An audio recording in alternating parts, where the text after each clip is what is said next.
The modern Romanian state was born in 1859 through the union of Moldavia and Wallachia.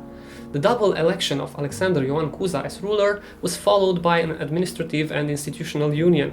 Fundamental reforms were implemented during the following years, and Romania was set on the difficult path of modernization.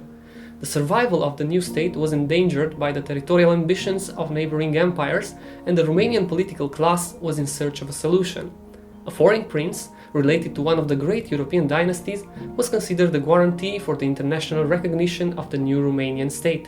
In 1866, Cuza abdicated and his place was taken by Charles Sigmaringen Hohenzollern. After an adventurous incognito journey through the territories of Austro-Hungary, Charles, or Carol as Romanians called him, reached his new country. The Times, 28th of November 1866. The Hospodar of Romania. Few people in Europe, and I doubt even if many in Romania, know the curious adventures of Prince Charles when going to take possession of the crown. He was simply a lieutenant in a garrison town of Rhenish Prussia, and one fine day he found himself marked out, almost without his knowing it, in the communications of high-placed diplomatists to occupy a tottering throne likely soon to be vacant. The moment for action came. 3 or 4 persons only knew what was about to happen, but among these, it is true, were Count de Bismarck and perhaps a crowned head. The prince put on a disguise and set off on a journey. He went to Zurich, left that town under a feigned name as a commercial traveller in the wine trade, with a case of champagne as baggage, and took the train to Dresden. In another carriage was a Wallachian officer, supposed not to know this highness in disguise. Charles I, before committing himself further in entering upon Austrian territory, took instructions from a person who, better than any other, knows men and affairs in Romania, and who, a Lombard by birth and a Frenchman by adoption, has not been a stranger to Romanian politics since 1848. He then boldly entered on the unknown, passed through Bohemia, Vienna and Hungary by train and steamer, carrying with him his passport and his case of champagne, and close by was always the Wallachian officer, whom he did not know, and who did not know him when other people were present. He heard discussions going on around him of the war about to take place in Germany, of the fall of Cuza, the singular vote of the Romanians, their strange choice of a Prussian prince, and the attitude of the guaranteeing powers. At Turn Severin on the Wallachian shore, the steamer stopped an hour or 2. On a hill are some Roman ruins, a tower built by Septimus Severus, and the traveller in wine and the Wallachian officer landed to see the remains and study archaeology. The hour for starting came round, but the 2 passengers did not return, and the steamer left without them. You know the rest. The prince had thrown off his disguise, and the officer had resumed his uniform, and the prefect of the village had the signal honour of announcing to the provisional government the arrival of the elect of the Romanians. Who was astonished? All Europe, with the exception of 4 persons. Because, let this be borne in mind, this remarkable enterprise was conceived, carried on, worked out and executed against the will of Austria, and in the teeth of the guaranteeing powers by 4 individuals. I do not know that there is in history an example of such a fortunate undertaking. In addition, a modern constitution was adopted in 1866 in order to establish the legal grounds for the development of the modern state. This fundamental act had a liberal character, although the conservatives dominated the Constituent Assembly. The prerogatives of the prince were limited, establishing thus a constitutional monarchy. The separation of powers within the state, together with other fundamental rights and freedoms, were guaranteed by the new constitution. The Romanian Principality was still formally a vassal of the Ottoman Empire. The next logical step was independence. A good opportunity to achieve this objective was a new Russo-Turkish war that began in 1877. In the first phase of the conflict, the Romanian Principality allowed the Russian army to cross its territories and engage the Ottoman army south of the Danube. On the 13th of April, Romania declared war on the Ottoman Empire, and a few days later, on the 9th of May, the parliament adopted the Resolution of Independence. The Times, 10th of May 1877. Prince Charles of Romania has given 100,000 florins from his private funds for the equipment of army officers.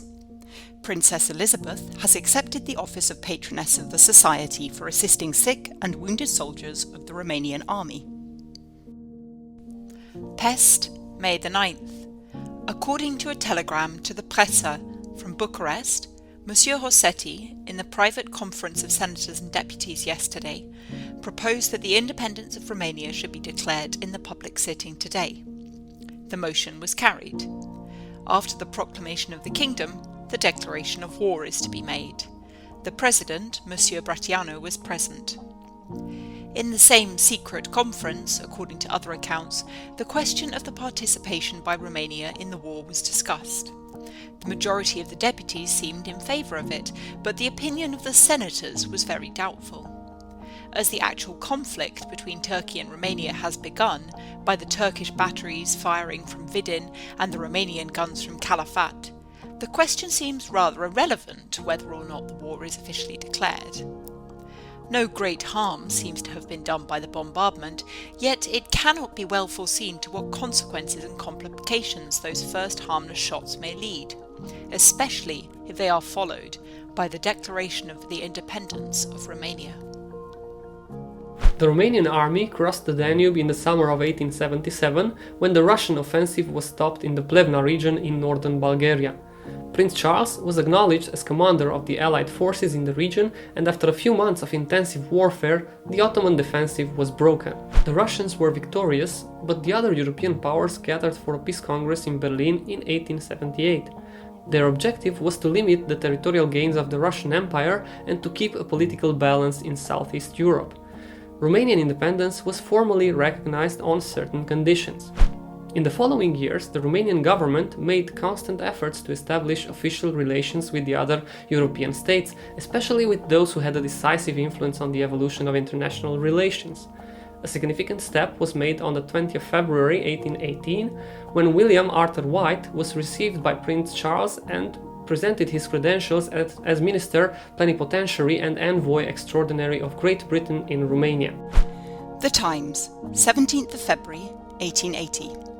Romania, Bucharest, February 15th. The aspirations of the Romanian nation to have their independence recognised by all Europe are at length about to be gratified.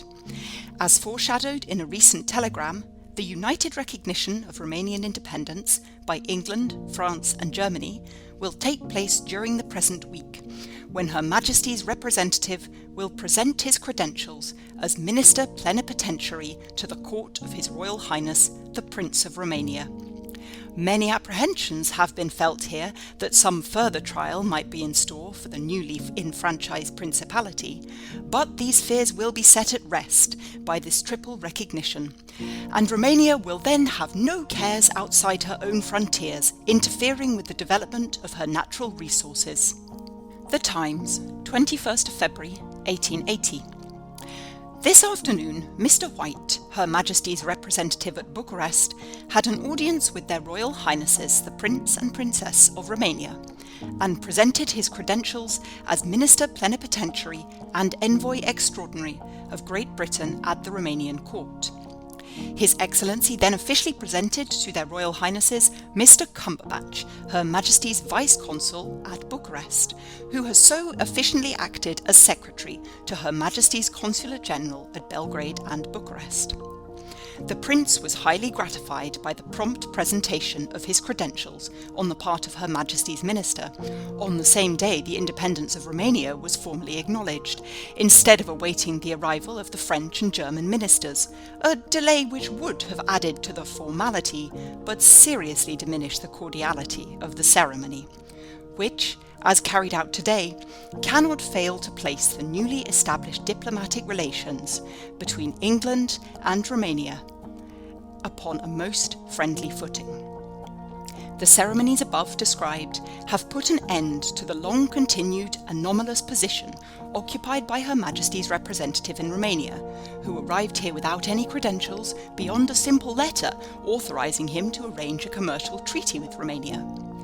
By his individuality and force of character, he has established a position and influence which will only be changed in form by his recognition today as Minister Plenipotentiary.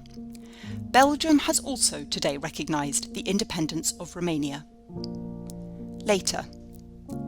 When the announcement was made in the Romanian chambers today that the independence of the country had been recognised, it was received with so much applause that the sittings were temporarily suspended.